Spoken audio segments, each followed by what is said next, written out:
Good morning, guys. Welcome to April 22nd. Today is Earth Day. I hope you guys are doing well. This is a beautiful sunshiny day out there. It's going to be kind of warm, but as it's Earth Day, think about things that you can do to help our beautiful Earth keep going strong. This whole stay-at-home thing has got our family thinking about things that we can do to reduce what we use, reuse things, recycle things, and not use as much in the first place. One of our projects today, we're going to actually build a compost bin, start composting. I'm pretty excited about that, right? Hopefully some of these habits carry over into life after quarantine. So hopefully you're doing something great today, and have a good time with that. Alright, so today's lesson, you're probably wondering why I'm wearing this hat. Today I'm Abraham Lincoln. I'm going to be Abraham Lincoln tomorrow too. Yes. Because there are a couple of things that Abraham Lincoln did that I want to talk to you about. Number one was the Emancipation Proclamation. That's what I'm talking about today. This was a strategy during the Civil War. It had impact, but mostly it was an impact during the Civil War. So, what was it? In 1863, just a little after a year into the war, Abraham Lincoln declared that all slaves in rebel territory were free. I'm going to read a little bit of that proclamation right now. That on this first day of January, in the year of our Lord, 1863, all persons held as slaves within any state or designated part of a state, the people whereof shall then be in rebellion against the United States, shall be thenceforward and forever free. And the executive government of the United States, including the military and naval authority thereof, will recognize and maintain the freedom of such persons, and will do no act or acts to repress such persons or any of them in any efforts they make for their actual freedom. Now, if you were a slave at that time, you would see that as being quite encouraging. And of course, most slaves wouldn't actually read that or hear it, but they would get word of it passed on by people that were able to read. So, this is what you don't want to think about. Whitney, stop. It's not that funny. What was it? It's funny that you were talking like Abraham Lincoln. I was talking like Abraham Lincoln. What did people think it did? Okay, so this is the big thing. A lot of people that have like the 1 minute history of the United States think, okay, Abraham Lincoln with the Emancipation Proclamation, he freed the slaves. As soon as he said it, they were all free. Woo! Yay, good job. Except he didn't free all the slaves with it, and I'm going to go into why.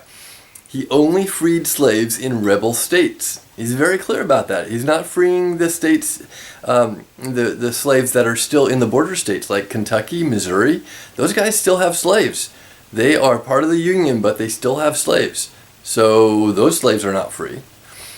Did he free the slaves in the rebel states? Well, he was trying to, but those rebel states, they seceded. They're a different country now, in their mind. So, does he have control over what they're doing? No.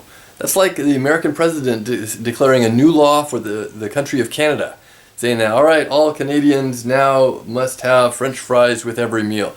Okay, well, that's a nice thing for him to say, but that's not going to affect what's actually going to happen. Why? Because he doesn't have control over another country. That's a good question.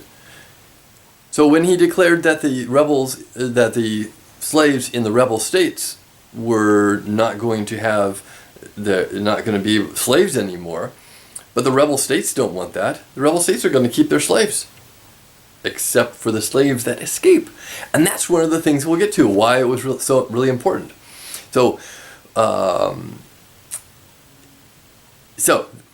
there in rebel states, he even excluded slaves in areas that were already conquered by the Union armies. So like New Orleans, that's in Louisiana, that's a rebel state.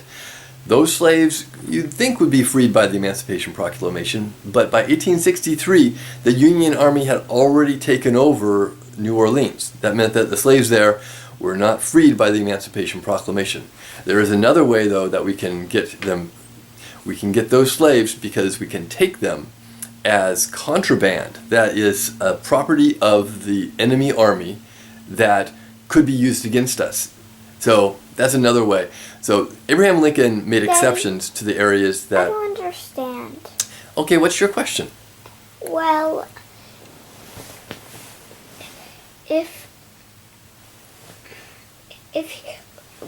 it didn't free any of the slaves, why would he even make the proclamation? That's a good question. Okay, I will get to that. So, if it didn't free any slaves, actually, then why did he make the proclamation? This is what it actually did. Number one, it invited slaves in the South to escape. It basically said, if you escape, we're going to help you. So they started escaping because they knew that the federal government was going to help them now. They could escape up to the north, and the federal government was going to help them. Up to this point, they had recently, well, fairly recently, enacted the Fugitive Slave Act. And the Fugitive Slave Act said that if you escape, then people in other states have to help them get back into slavery. I know what a fugitive is. You do? What's a fugitive? Goldilocks is a fugitive. Okay, so in the Land of Stories, was Goldilocks a fugitive? Yeah, so it's kind of like that, except not Goldilocks. It also invited any slaves that wanted to. You guys can join the Union armies, walk into a camp, and if you're ready to go and ready to fight, we're gonna set you up, and you can be part of our army. That was really, really encouraging to both the slaves in the South that could be free, could become part of fighting for their own freedom. That is truly inspirational. And then finally, for the abolitionists and anybody who believed that slavery was wrong, and this was a growing concept around the world, for anybody who thought that, this was a moment that they suddenly felt that the Union has taken a stand that slavery is wrong and they're going to end slavery, and I'm going to fight for what's morally right. So that was a big turning point. Up to this point, Lincoln was saying, if I can keep the Union together and slavery, then I'll have slavery. If I can keep the Union together by eliminating slavery, I'll keep slavery, or I'll get rid of slavery. But this was him taking a stand saying, we're not going to have slavery here and not slavery there. We're going to get rid of slavery altogether. This was the first step, but it was definitely something that gave people the motivation to fight for a moral cause. I'm going to post a copy of the Emancipation Proclamation, and I want you to read it and think about it. Can I have one? Yeah, I'll give you a copy of it too.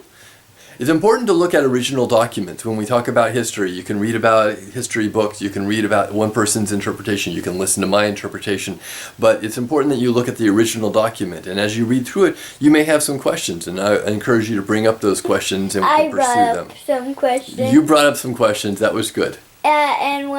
And one sentence. Yes. About Goldilocks in the Land of Stories. Yes, thank you. Your goals for the day. Log in to both Schoology and Google Classroom. And Schoology, that's for your attendance. And Civil War geography assignment. Some of you guys are done with that. That's good. Some of you guys are still working on that. Please continue working on that. That's your big assignment for the week. Use the interactive map and textbook, chapter 14 and 15 as resources. Stay safe, stay healthy, and I'll talk to you soon. Bye-bye.